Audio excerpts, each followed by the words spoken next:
గద్దర్ పాట నచ్చితే ఇంట్లో ఫోటో పెట్టుకోండి. కావాలంటే మనం రోజు లెగవగానే లేదా పడుకునేటప్పుడు లేదా ఆఫీసులో కూర్చున్నప్పుడు గద్దర్ పాటలు పెట్టుకుని వినండి. కానీ ప్రజల మీద గద్దర్ని రుద్దడం ఏంటి?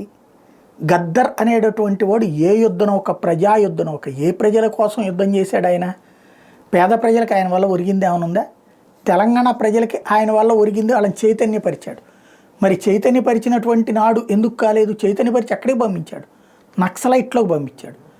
నక్సలైట్లలోకి అత్యధిక యువతని తన కళ ద్వారా ఆకర్షించినటువంటి వాడు గద్దర్. అట్లాంటి గద్దర్కి పేరుతో సినిమా వాళ్ళకి అవార్డులు ఇస్తానంటాడు రేవంత్ రెడ్డి. అలాంటి గద్దర్ పేరుతోనే ఇతర కార్యకలాపాలు నడపాలనుకోవడం అన్నటువంటిదే ఇప్పుడు చర్చకు వస్తుంది. తాజాగా పద్మశ్రీకి మేము సిఫార్సు చేస్తే గద్దర్కి ఇవ్వలేదు అంటే ఎలాంటి సంకేతం ఏంటి అన్నటువంటిది అర్థం కాంది.